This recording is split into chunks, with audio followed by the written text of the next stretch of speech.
Well, today we're going to have one of our little informal chats again. And if you look in the bulletin, you'll see I've entitled our little time together, My Story. Well, this is my story. I'm going to tell it to you today. Now, I can't tell it all to you because there's just too much. You know, the Lord has been so good to me. If I was to try, as our scripture reading said, if I was to try and recount them, they would just be, we'd be here all day and tomorrow and the next day, trying to tell you all of the things that I have experienced down through my 81 years on this earth as a human being. But my story starts in September 24, 1938. Now that might seem a long time ago. It was funny, when I was at Andrews University, then I had to deal with the students. They used to come and get practical experience in the hangar with me. And when I used to tell them I was born in 1938, that's before the Second World War, they used to stare at me as if I was Noah's brother or something. It was really quite funny. Well, one thing significant about my birthday, and I tell you this, it's really amazing to me because it has really flavored my life. My mother told me one day, she called me and she said to me, "Come, I've got something that I want to tell you." And of course I didn't know what it was that she wanted to tell me. It sounded very important by the way she said it. But we sat down in the living room, and we were sitting next to one another on the couch and that, and she said, "Noel, I want to tell you something. You know your sister is quite a bit older than you." I said, "Yeah." She's about 10 or 11 years older than me. And she said, "Yeah." She said, "I always wanted a son.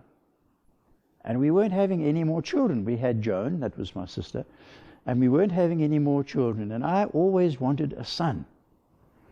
And she says, one evening, she said, and she didn't tell me how much my father was involved in this discussion or anything. I just got down next to my bed and I kneeled down and I prayed and I asked God to give me a son. And guess what?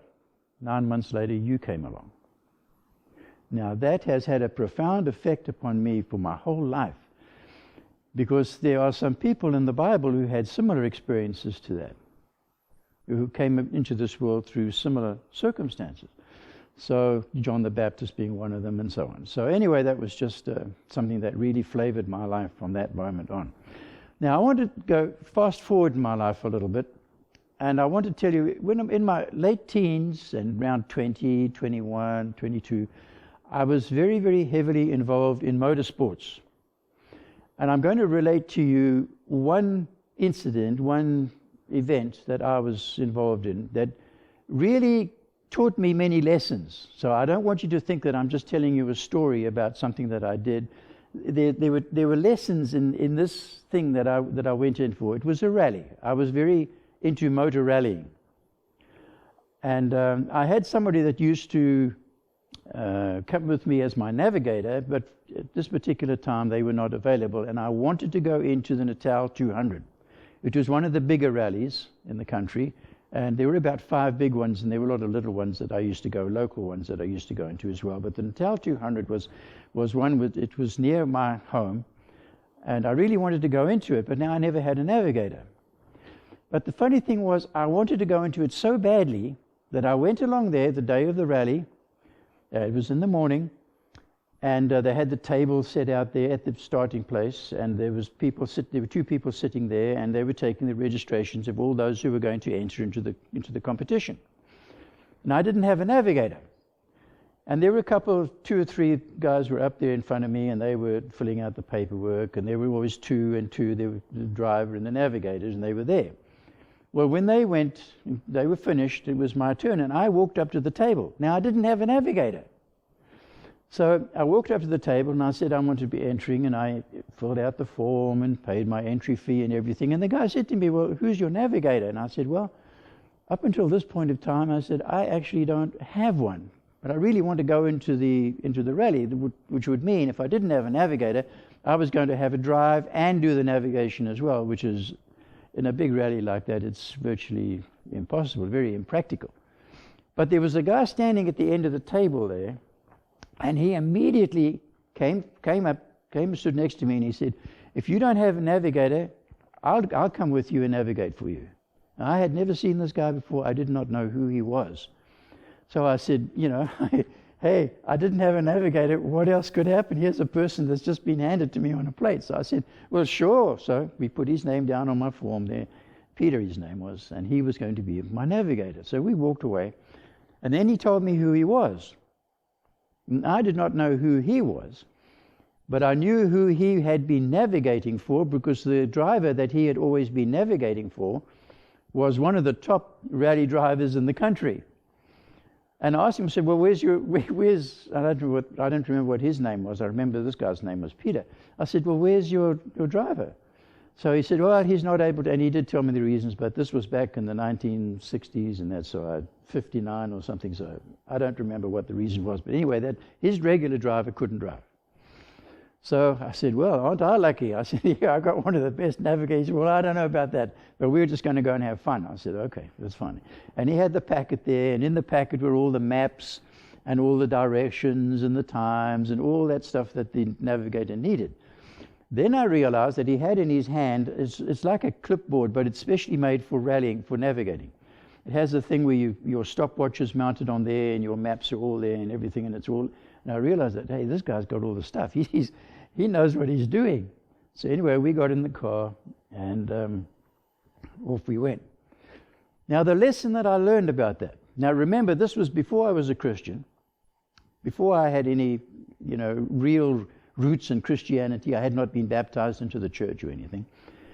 But it taught me something. If you want to do something in life, you go and do it, even if you don't have everything that you need to do it right then. You do what you're going to do. You move forward. You go to act as if you've got everything in place, and then the way just opens up before you. That's what I learned. And boy, has that taught me in the Christian life.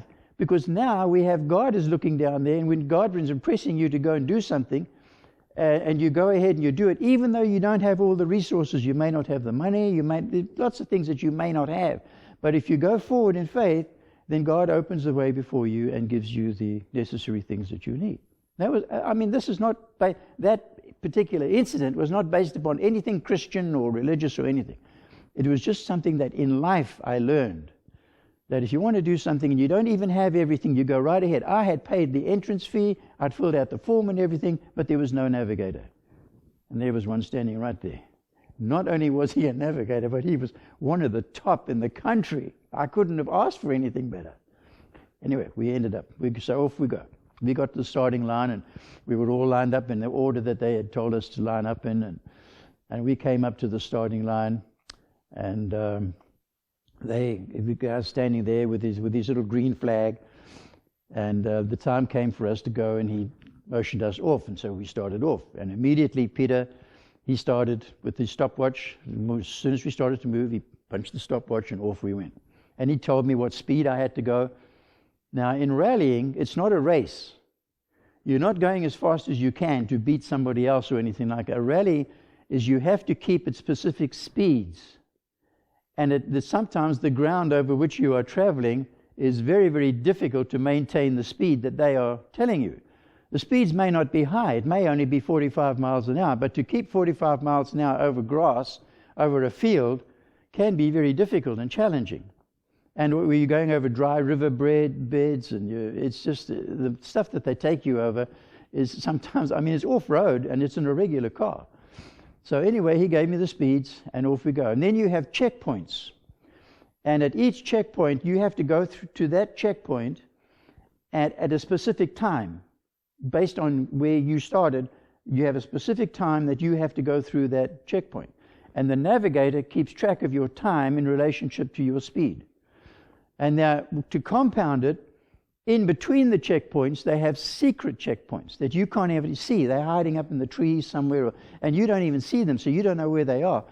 So you can't go 20 miles an hour faster than your average speed, and when you see the checkpoint down there, you stop and you wait until the time comes, and then you drive up to it. You can't do that, because there are secret checkpoints that you don't know about. And the secret checkpoints you have to go through at a specific time, and you don't even know where they are. You have to go by the speed that your navigator tells you. And he had all of this. He was writing down stuff and working out times, and he was giving me the speeds I had to go. It was just incredible. I had never had a navigator like this. So anyway, we got to the first checkpoint, and when you come up to the checkpoint, he had the time down. He told me to slow down, very, very slow, come up to his, okay, let her roll, and we rolled over and stopped. And then the person who's at that checkpoint there comes in and he stamps your map, your page, and it has the time on there that you went through. And they've got it logged as well on there. Now, this is a visible checkpoint. So, okay, there was no problem with that. We did that. So there were about 5 checkpoints because it's long. I mean, you're traveling hundreds of miles on those rallies, and there was about 5 or 6 checkpoints. I don't remember how many there were. But anyway, one of the stages, about halfway through the rally in that, we were going down a road. It was actually a paved road. And then there was a certain distance from the last point that they told us on the map. Was it 1.25 miles or 1.5 miles or something? I don't remember. It said you turn left. Well, we went exactly 1.5 miles down that road to turn left, and there was no road. There was nowhere to turn. There was just grass, just a field on the side of the road there, and it was quite wide. It was a huge, just expansive, just regular grass. And we had not noticed something, but we came to that point, and he said, well, turn left. And I looked, well, where are we going to turn? There was nowhere to turn, so I was just kept on going. So he's looking at the map again, he's looking at it and studying it. We get about 3/4 of a mile or a mile down the road. He said, you better turn back. We've gone way past where we were supposed to turn. He said, I don't know what they're doing, but we'd better go back to where we were supposed to be. So we turned around and went back there, and as we came down, we noticed that there were tracks going through that field at right angles to the road. Just tracks. No road or anything, just tracks. Some cars or something had been over there. He said, that must be it, because this is right where you're supposed to turn left. And of course, this time now we're coming back, so we turn right. So we turn right. Now we've lost time. So he gives me a new speed. He gives me a faster speed. It was over 50. It was 50-something miles an hour, but this is just a grass field. So anyway, I'm barreling across there, and the car's bouncing along like this, and we're doing this, and we're just tearing across the road there to try and make up time now, because we've lost time. And he's trying to make up the time now, so he's giving me the speed. On the other side of the field, there was a dirt road running that way, and a dirt road that went straight off where the tracks ended. It went straight on the other side of the road. It went straight. So he said, that's it. You get onto that road and just go. So I'm going. He's got the speed. Now I'm going over 50. Now it was 50-something miles an hour. That's all I remember. We were going. And it was just a dirt road, just dust. And in front of us, way down there, was a big truck. We could just see at times through the dust, and that we could just see the outline of this truck, just the dim shadow of this truck going. It was a big one, like a big dump truck or something. And it was going down there, kicking up these clouds of dust. I mean, it was a very, very dry and dusty time, and just this dry road. It was dust everywhere. It was just clouds of it. And I'm trying to catch up with this thing and thinking, man, I wish that truck wasn't there, because he's going to get in our way. So we're going down, and then Peter tells me, he says to me, hey, there's a very, very sharp, the road takes a right angled turn just a little ways ahead here. It looks about 1/2 mile ahead. And the truck is there. There's this cloud of dust, and he's telling me that there's a right angled corner right in front of us there. So the truck was still quite a ways ahead of us, and I'm coming up to it, though. I'm coming up to it quite quick. And the next thing he says to me, it must be just there somewhere. You better watch out. It's very close, and it's very sharp. Now, I'm doing 50-something miles an hour, and I'm trying to make up time, and I can't see anything. I can just see this dust. And the next thing is, through the dust, the truck had turned off. There's a loading dock right in front of us. Right at the end of that road is a loading dock. I mean, concrete, brick, and a building right on the other side of it with big doors in that, but there's a loading dock, and it's right there, and I'm doing 50 miles an hour.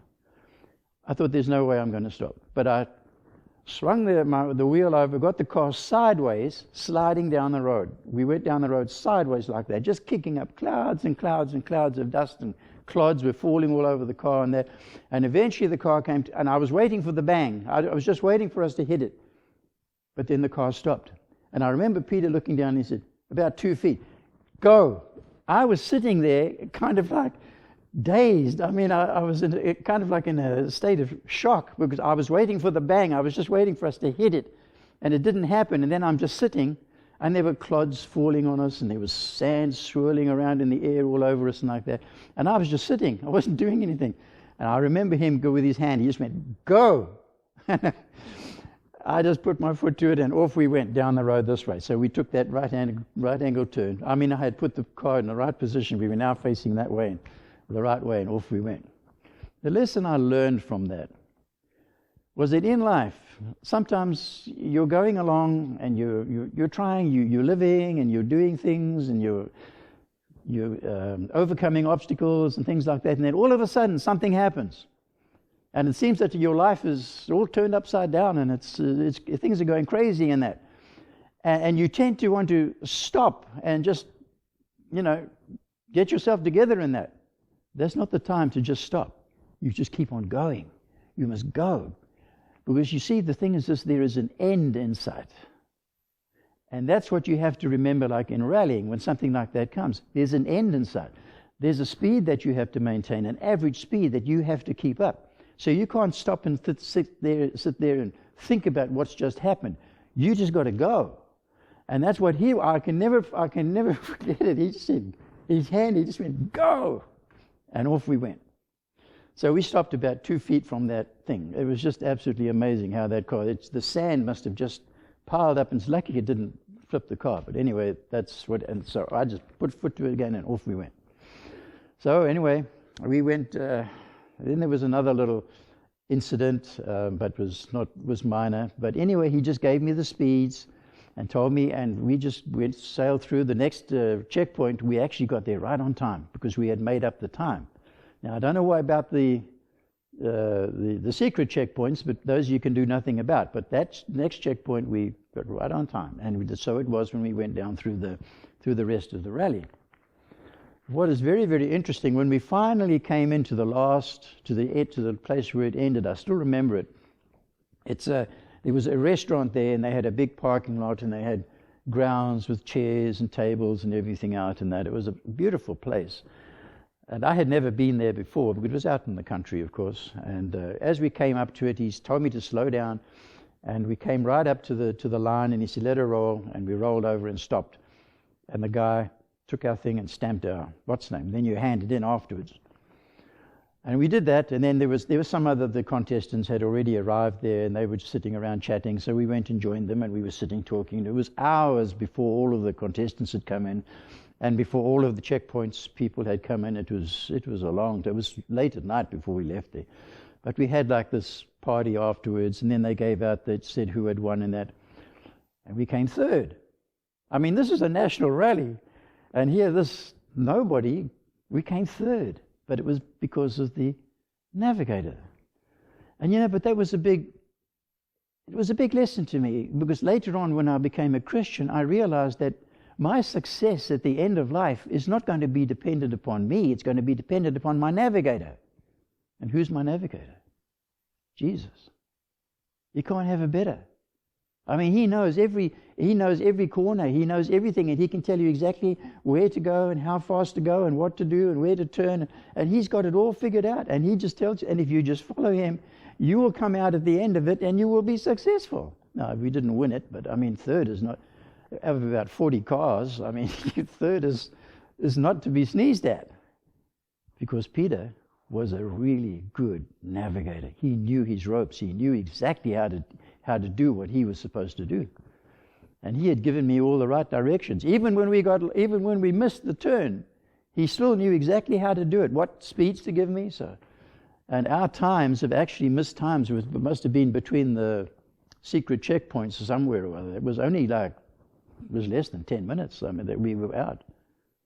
And here's a rally that takes hours, to go through. So anyway, that was a lesson that I learned in that event.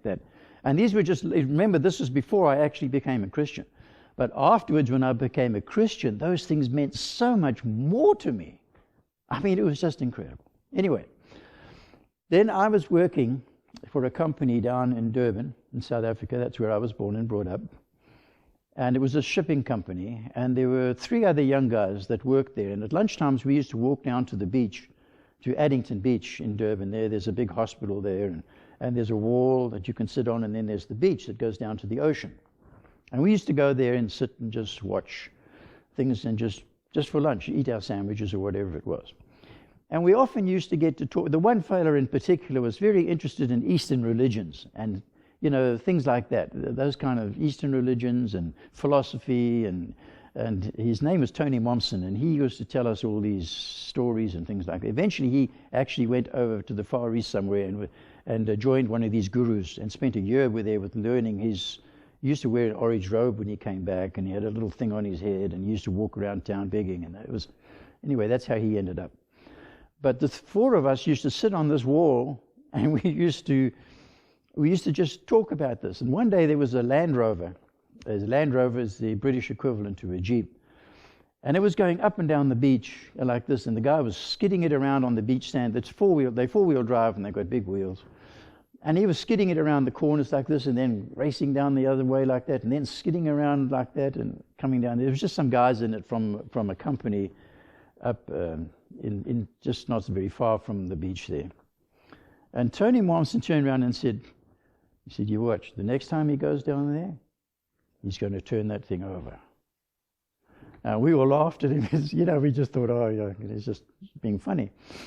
This Land Rover went around there, went running down there like that, and we turned around there and went over on its side. Tony said, I told you. And that made such an impression on the other three of us. We were thinking, now how did he know that? It was just amazing. So anyway, that was our interest, our big things that we used to discuss, the four of us there. So then I left that company and went to join another company. In fact, I went to work for the company that those guys that were driving that Land Rover up and down, that company that they had been working for, that's where I went to work, the motor firm. So I went to work there, and one of the fellas of the four went to work somewhere else. So one day I get a phone call from him. His name was Errol. He says to me, hey, there's a guy coming to town, and he's giving lectures, and they're titled Dead Men Do Tell Tales. And so this sounded interesting, kind of the thing that we used to discuss down at the beach. Dead men do tell tales. So he says, hey, I'm going to go to them. You want to come? So I said, yeah, that sounds interesting. So the first meetings were on a Sunday. There were 3, 1 in the morning, 2 in the afternoon, and 21,000 people attended those 3 meetings. And I was in the 2 o'clock meeting in the afternoon. I was one of those there, and Errol and I. And Errol had a girlfriend, and she was there with him. So there were 3 of us. We went together. And his name was Elder Ray Kent. He was an Australian evangelist, and he'd come to South Africa to hold meetings around the country.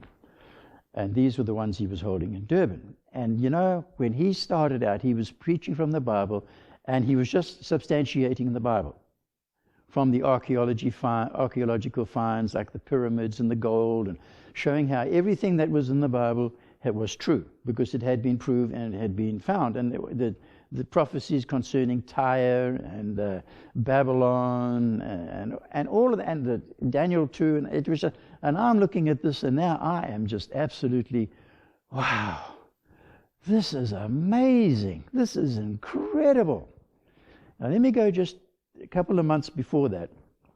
I was standing in my room, and on my dressing table was a little Bible, little maroon Bible that my mother and father had given me for Christmas I think it was the year before or something.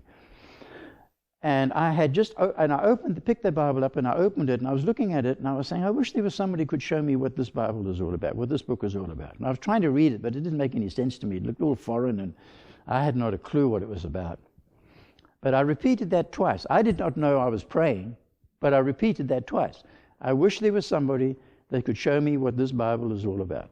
And I put it down and just carried on, went on my way. Well, Ray Kent coming to Durban was an answer to that prayer. I did not even know that was a prayer. I did not know I was praying, but that's what happened. So anyway, here I am at these meetings, and I am absolutely amazed. From that point on, I attended virtually every one. I don't even remember if there was one that I missed, but it went on for months. And I went to every one, and every time he opened the Bible and he explained it, and I was just more and more excited about this. Now, like I said, Errol had a girlfriend. And after about 6 or 7 times, I don't remember exactly how many times, but I think his girlfriend could see where things were going, and she said, no, we've had enough of this now. So he called me when we were supposed to go together, and he called me and he said, I'm not going to be able to go to those meetings anymore. So I said, why? And there was a bit of a silence on the phone for a while, and he said, well, I don't remember what her name was, but she's not happy with him and she does not want to go anymore, so I won't be able to go. Well, he eventually married the girl, but sometime after I was baptized, I met him in town and I said, hey, how's it going, Earl? And he said, it's fine, and told me that he was married. And I said to him, man, I've been baptized into the Adventist church. And I said, I'm having so much fun. This is just, and I'm going on and on and on, and he's just staring at me blankly. And when I kind of stopped and ran out of steam, he said to me, I don't believe any of that stuff anymore. He said, I thought to myself, it's amazing how divergent people's lives can be, just because of an influence. His girlfriend had had enough, and so I was lucky I didn't have a girlfriend to not want me to go to the meetings anymore, so I persisted and I got baptized. But now here's something. You remember I told you I was standing in my room, finding somebody to show me what this book meant? When I had gone through that evangelistic series and been baptized, this book became my life. I mean, I could not get enough of this book. I just read it and read it and read it, and I was just going crazy, fanatical about what this book was teaching. But there were things that were standing out in my experience. Well, sorry, I've got to tell you something that happened right. I just forgot before that. When I was going to become an Adventist, when I was trying to decide to actually get baptized, I was going through a terrible struggle because I told you I was into motorsports and I was doing well. I was doing well in, like rallying, and came third in that thing and everything. And I was really enjoying that. That was my life. That's who I was. A rally driver. That's who I was. And I just lived that sport.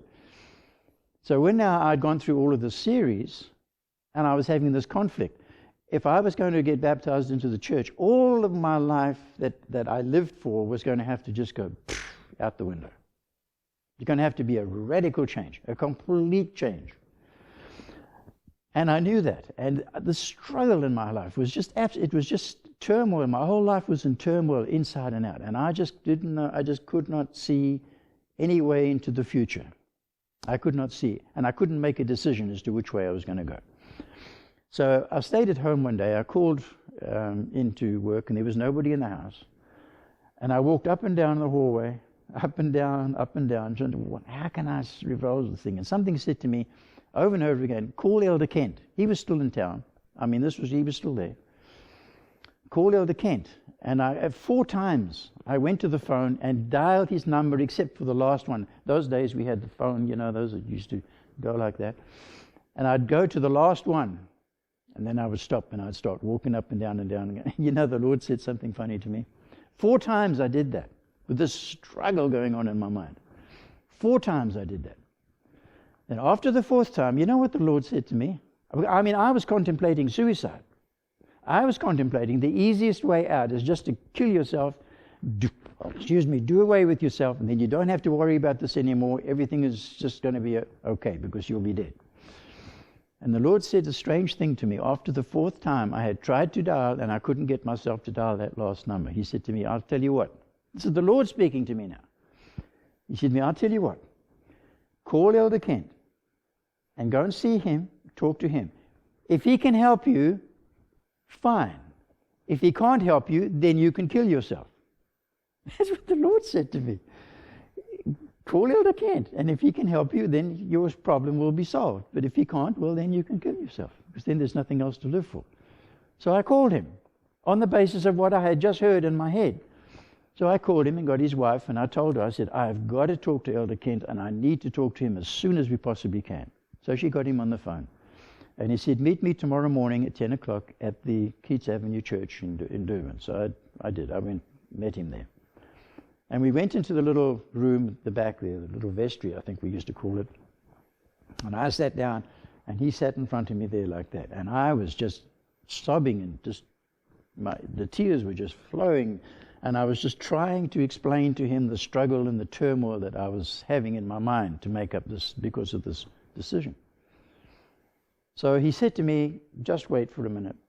And he got up, he walked out the door. And I did not know why at the time, but I know now why he went out, because he realized that he was confronted here with a really desperate situation.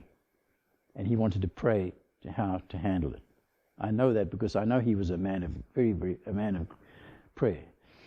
So about, I don't know, 3-4 minutes or whatever it was afterwards, he came back and he sat down. And you know, all he did, he just led me to Jesus. That's all he did. He just led me to Jesus. He didn't give me any philosophy or psychology. He just told me what Jesus had done for me on the cross, and that he had a plan for my life, and if I would yield my life to him, he would work out that plan, and he would have a glorious future for me. He just led me to Jesus. And then he said, now I want us to pray. And I'm still sitting there crying. And he said, I'm going to pray. And he said, then I want you to pray. And all I want you to do is just give your heart to Jesus. That's all I want you to do. You don't ask him for anything else, but just give your heart to Jesus. So he prayed. And then it was my turn. And I was on my knees. We were both on our knees. And the tears were streaming down. And I was stammering and trying to get words out. But I managed to get those words out, that, Lord, I give my life to you completely. You can have it. You can do with my life whatever you want. It's all yours. And you know, the strangest thing happened. It was like something came out down through the ceiling and came down and just enveloped me. And a peace came over me. It was just, and you know, folks, I tell you this, I've told other people this, and I really mean it. In that very moment, I realized that I would never, ever be the same again. In that moment, I realized that I would never be the same again, that my life was now going to be completely different, and that I had nothing to worry about, but I would never be the same again. And all my old interests and everything just went, and when we got, I said to Elder Kent, I said to him, okay, I'm ready to be baptized. He said, yeah, I want to be baptized. And what happened as a result of that experience was I just fell in love with the Bible. I started reading it, studying it. I made notes out of it. And now it was all making sense. It was now real. It wasn't just a book that I couldn't understand. And now I understood what was going on. I mean, it was amazing. And I read statements like this. For I am not ashamed of the gospel of Christ, for it is the power of God to salvation for everyone who believes, for the Jew first and also for the Greek. For in it the righteousness of God is revealed from faith to faith, as it is written, the just shall live by faith. And I can remember reading that particular verses in that, and it just thrilled my soul, and it was something that, oh man, you know, this is just amazing. And the just shall live by faith, and these words were just speaking to me that yes, I can face tomorrow, I can face the next week, I can face next month by faith, because Jesus is in my life and he will take care of me. And of course there'd be Ephesians chapter 2 and verses 8 through 10. You know, for by grace you have been saved through faith, and not of yourselves, it is the gift of God, not of works, lest anyone should boast. For we are his workmanship, created in Christ Jesus to do the good works that he planned beforehand. And I'd read that, and yes, and I was so excited. And of course, in relation to the works, I'd go to, read like Philippians chapter 2, verse 13, and you all know what that says. 2 verse 13. Yeah, for it is God who works in you both to will and to do for his good pleasure. And yeah, God is working in my life. And these passages just absolutely thrilled me through and through. It was just amazing what the Bible was now doing for me. And 1 Thessalonians chapter 5, verse 24, well, verse 23. Now may the God of peace himself sanctify you completely, and may your whole spirit and body be preserved blameless at the coming of our Lord Jesus Christ. He who calls you is faithful, who also will do it. And I was reading these verses, and they were just absolutely thrilling my soul to the very core. I was just absolutely amazed with them. I couldn't believe that the Bible could be saying such beautiful stuff. Remember, this is the one who was standing up in his room trying to read the Bible and saying, I wish there was somebody who could show me what this all meant. And now I'm reading it and I know what it means, and I'm so excited about it. Well, you know, used to get invited out for lunch, of course, on Sabbaths after church and that. Oh, my word. I was so excited. I used to just be bubbling over there at lunch and that, and these people were sitting there staring at me as if I was something that came from Mars. I was expecting everybody to be so excited about what I was learning, about what the Bible says and that. And it got so bad that they talked to the pastor and they said, "You need to speak to this young man because he's crazy. There's something wrong with him." So the pastor came to me and he was talking to me because of my emphasis on faith and that God is, the salvation, and I'd been converted. I mean, here I was in that room, getting up off my knees, never to be the same again. And here I expected everybody else to be so excited when I was sharing this with them, and they would be just staring and going to the pastor and telling the pastor he needed to talk to me. Anyway, he came and talked to me and he gave me a little book, It was one of our writers of years past, and that had given me a book. He gave me this book to read. And of course, I read it, and I met him again the following week. He said, "Did you read the book?" So I said, "Yeah." He said, "What did you think of it?" Well, I hesitated because he's the pastor. I said, "Well, I don't think this man really understands the plan of salvation." The pastor, I can remember his face. I mean, this was the person who wrote it. I don't remember who it was, but it was one of our top leaders. So anyway, he said, "Why?" So I was explaining to him what the Bible says and what this guy was saying in this book. And I said, there's a dichotomy here. It doesn't match. They're just not the same. So anyway, he prayed with me. And he didn't know what to say. There was nothing he could say. There was nothing more he could do. So he left me. And but folks, I want to tell you that the experience that I have had with the Lord is what has kept me in the church. I have not stayed in the church because I decided to stay in the church. Now, there were many people that were baptized about the time that I was, and they left. In fact, the day that I was baptized, there were 11 of us who were baptized. And within about 6 months, half of them had left the church. I have not stayed to be a Seventh-day Adventist up until this point of time because I decided to. I have stayed because of the experience that I've had with Jesus. That's what has kept me in the church.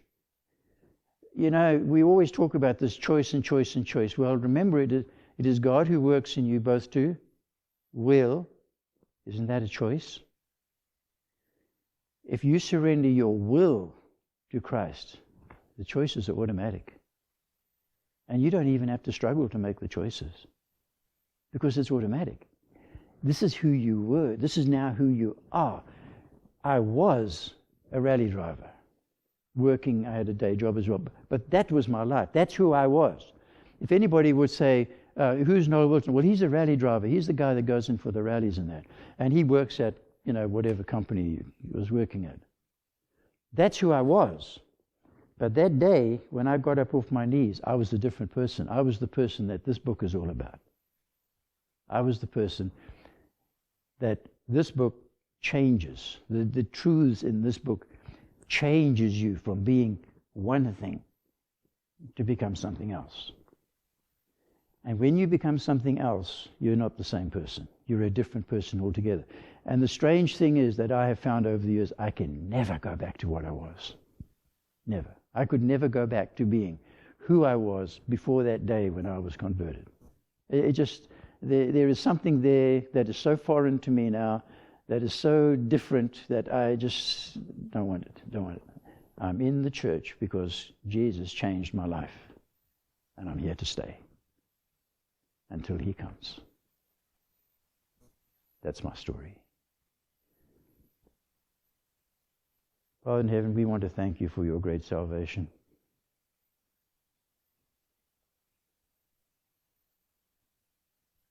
We realize that if it wasn't for You, we'd all be lost. Without You, none of us have any hope. But because of what You have done for us, we not only have hope, but we have the reality and the certainty of our salvation here in the present, and also in the future, down through that ceaseless age of eternity that You have planned to spend with us. In your name we pray. Amen.